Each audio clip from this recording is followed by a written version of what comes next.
All right. Good morning, everybody. It's Thursday, June 18th, and we are just absolutely tickled to death and honored to have two of our close friends and family members at the Hand and Stones in the Hand and Stone system, Debbie and Mike Gulledge. Debbie and Mike, welcome to the program of In the Treatment Room. Thanks for having us, Bob. Yeah, thanks, Bob. Absolutely. So let's get things started. I mean, everybody wants to know. I mean, we're going to obviously be talking with a lot of franchisees. You're at a point right now where you've reopened your spas, you're multi-unit owners, and a lot of experience. And I know a lot of people are kind of wanting to understand where you are in the process. But let's start in the beginning. Once you understood that this pandemic thing was really for real, what was your management philosophy going into this? Can you kind of expand on that a little bit, if you don't mind? No, I mean, our management philosophy when we started off, honestly, is really trying to get our hands around the magnitude of what we were really beginning to realize and understanding that it's so impactful to everyone's lives. So to start with, I mean, we sat down with our therapist. I went into the spa and spoke to them. I wanted to get their take on how they were feeling about working in these conditions that everybody was starting to realize were serious. And so I had a little impromptu, focus group. It was pretty much what I did, and sat down with them and talked to them about their personal lives. As an example, what they were dealing with at home. Many of them had people that they were in high risk conditions that they had to concern themselves with. So we were starting to get those understandings of people in their personal lives and how this was impacting them. And when we had these conversations, it really made it a little bit easier to say it was time to close. And because we understood the magnitude, failing to take action, I think, is the biggest mistake someone can make in a circumstance that's this serious. And that was a hard decision. We put out a memo on the 20th of March that basically said how tough that decision was. Fortunately, we've had guidance along the way. It wasn't like we were doing it all in a vacuum. I mean, our regional developer, Rob Beers and Alicia Beers, they had already gotten out there and put some information out that kind of helped us to guide us. And then it wasn't too long after that corporate, started sharing different details, especially when more things happened. So we took that guidance and ran with it, basically. That's great that you were on a personal level with your employees too, and that means so much to them, is because when you come out of it, right, that's the most important thing. So, going through it, I mean, what were some of your biggest challenges, obviously in your off time, and then how did you pivot when you kind of reopened your business, and what's kind of different now? So some of our biggest challenges and then how we pivoted into, opening even, is what we were looking for. We were always looking forward towards the future. We knew that this wasn't going to be forever. One of the challenges, I think, for us, and just in the state of Florida, was that we were waiting for our official stay-at-home order. And it came much later than our last day of doing service was March 21st. So that official stay-at-home order didn't come till April 1st. So we had multiple weeks before we were in that, everyone was supposed to stay at home. So I think that was one of the biggest challenges, is kind of trying to figure out how that was going to end up working out, along with the fact that when we started talking about what are we going to do about reopening, what are some of the changes going to happen, and as Hand and Stone Corporate started sharing with us the different protocols that were coming, we really had to start thinking about even how to get supplies, do all the things necessary to prepare ourselves for reopening, train staff. One of the things we did while we were closed too was talk the finances with our staff. We had a conference call with everyone, the whole organization. So 50 some people were on the call, and we talked about PPE. We talked about the PPP. We talked about unemployment. In the state of Florida, unemployment was a huge problem. People had already been laid off or furloughed, for lack of better words, for a couple of weeks, and they couldn't even connect with the Florida Department of Unemployment. So we knew that we were in people were in financial straits. So Mike and I, we talked it over and made the decision that we were going to send out Publix gift cards to all of our staff. So we sent them $100 Publix gift cards to every one of our staff because we wanted to. I mean, we were just worried about them, and we didn't know when the next paycheck was coming for them, and especially unemployment. So that was tough. It was emotional. I mean, our staff, it was just emotional.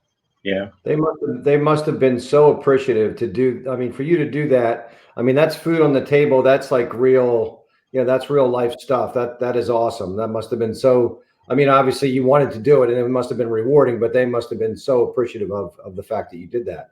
I will tell you something, Bob. We actually had people call us and cry on the phone over it.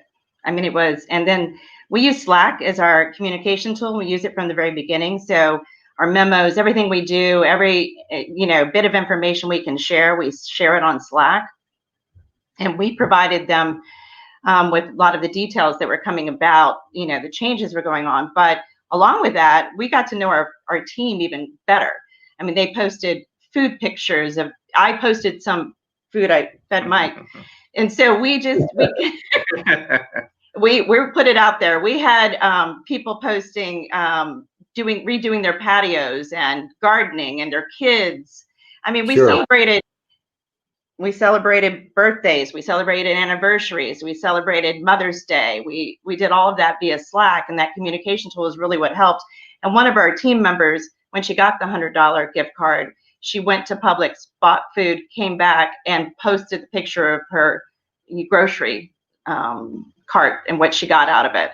So that touched us. It really did. It did. I think that's probably one of the better things that we did through this experience was engaging the staff at a level that we really hadn't done before. And it really has taken the relationship overall to a different level. But we've gotten so much good feedback. We exercised a lot of transparency from a communication standpoint throughout this whole period. They knew exactly what we were thinking, exactly what was going on, understood about the level of commitment we were looking for from them in order to go get the PPP and be able to pay their salaries. So it's really been a partnership that we hadn't experienced up to this point. So it's something that has really kind of stuck in my mind is just the evolution of that relationship brought about through this crisis. It's been very interesting. You hear the slogan, we're in it together. And that, I think, is how we took it. I mean, we epitomized that by reaching out to them and them reaching back to us and sharing as much as they did. It's amazing. And I think one of the more critical pieces for us was being able to rely on corporate and on Rob as really that foundation. You guys provided so much support and information that we could really focus on the business, our employees, and what we needed to do for them. So it was absolutely incredible, the job you guys have done, and we really appreciate it. Yeah. Well, thank you. As you looked at your employees, I mean, we look at, the franchisees are really it's kind of more like family, but it's, certainly you're our customer, so to speak. And we have to do that. So, it was a team effort, all hands on deck, and our team has been sensational. And thanks for the compliments. As you kind of navigated the journey through this challenging time, what surprised you the most as you came back to work, as you reopened your spas? What surprised you most about your employees? Well, I think that, we somewhat commented on it on a various times about, our staff and how they accept certain things or manage certain things. And I think what surprised us the most about our staff, and it shouldn't have, I suppose, but was that they were all in it, to get back to work, to be there for the clients. They were so disappointed when we closed, but they were so excited when we opened. So they were just ready to get back to their family, their work family, and all of those opportunities that they know that they can now take advantage of they couldn't, before. Yeah, and I would just add to that, I think they were a little more flexible coming back. I agree. Because we needed to make some significant changes to staffing patterns and how we were structured. And I think in the past, before this, we would have gotten a lot of resistance, but it was very flexible. They were very supportive and understood it. So we appreciated that from them. Yeah. Yeah, we came back and did a cluster schedule. So that meant people really had to change things. So we have a 9 to 3 and a 3:30 to 9, and 7 days a week. And they understood and appreciated the fact that we were thinking about them and keeping the two teams separated, because if something did happen, again, there was another wave and someone on one team got infected, we wouldn't have to shut down our whole business. We could, Sure. divide and conquer, so to speak. So the big question that everybody wants to know is, okay, you've reopened. That's a great thing. And people were excited. How are the businesses doing? We're excited about it. I mean, they actually are doing great. I mean, when we first opened, our services before we closed were over 350 in one location and about 340 in another. And we're back to over 300 services in less than a month. So, we have 316 services in Carrollwood last week. We had 309 services in Wesley Chapel last week. And, we're also very excited about the fact that our ticket price has been off the charts. Really? What do you attribute that to? I think it's because of a variety of things. I think one of them is that clients want to be pampered. They have been home and away from anything that, gets close to this at all. And they've been stressed, everybody's under stress. One of the things we really emphasized to them as we communicated with them through this entire time, we never stopped talking to our clients. We called them. We did actually, I set up a home sale distribution center, and we were sending products out to them and doing shipping for free. And we were enrolling them in a gift program too. So they were engaged, and we were engaged with them. And I think that was a key moment. And when they came back, they knew that they had how many packages they had, and they knew that they could use those packages to make this amazing spa day. And that was a key element when we talked about coming back, reminding ourselves that they too needed to get back to normal, as much as normal can be at this time. And it was really important to make sure we did that. So our staff was totally on board giving those upgraded services. And yeah, our ticket price has shown it. I mean, we've been somewhere between 104. In fact, the other day we had our ticket price for the day was 115. So we've been pretty excited about it. Wow, that's great. All right, last question, then I'll let you all get on with your day. Okay, thanks. The big thing is, we still have a lot of businesses, a lot of spas that have not opened yet. So what advice, having gone through this now and being multi-unit owners, what advice would you give other owners that are getting ready to reopen their spas? Well, I would definitely say listen to what you guys have put out in corporate. I mean, because you gave us a lot of guidance that made us understand how we had to come back and significance of being prepared for that.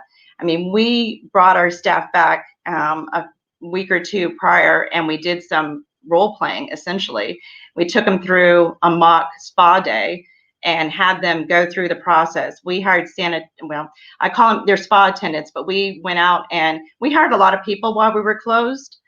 We hired massage therapists, we hired estheticians, we hired spa attendants, and we created the spa attendant role to really be the sanitation expert.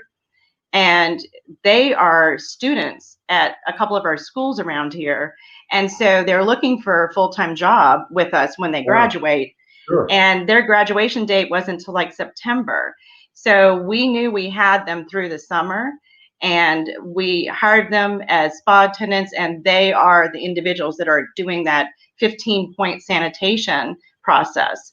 So it's really being, cognizant of the multitude of things you have to do, and recognizing that not only is it personnel, but it's supplies. We have so many things that we had to get prepared. People were saying to me, while you're closed for, the pandemic, what are you doing? You must be just bored. And I'm going, I'm busier right now than I was before, with getting prepared to open. There was so much to do. And we have a great leadership team, and we engaged them from the very beginning. We got them actively involved in this process. So that was super important to us, and it really helped. That was important, to start kicking it off early. Don't wait till you get the order to come back. You're coming back, and you're going to come back stronger than ever. You just need to get busy now to get ready to come back. Gotcha. Yeah, just to piggyback on those comments, I have to compliment Debbie, because she did a wonderful job during this period. And I think for us, the key in much of the case is the engagement, not only of our employees, but the continued involvement of our clients. She stayed in constant communication with everyone, employees, clients. As she mentioned, she set up the product sale distribution center at the home just to keep, in touch with everyone. And that was critical. I think, the employees were ready to come back, and they were more engaged than when they had left, which was critical.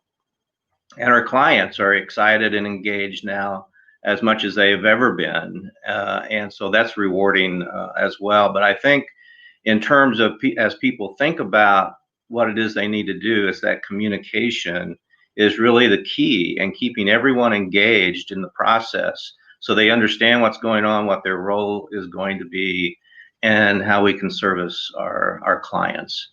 And there's just so much to get done, but I think from my perspective, that communication is probably number one.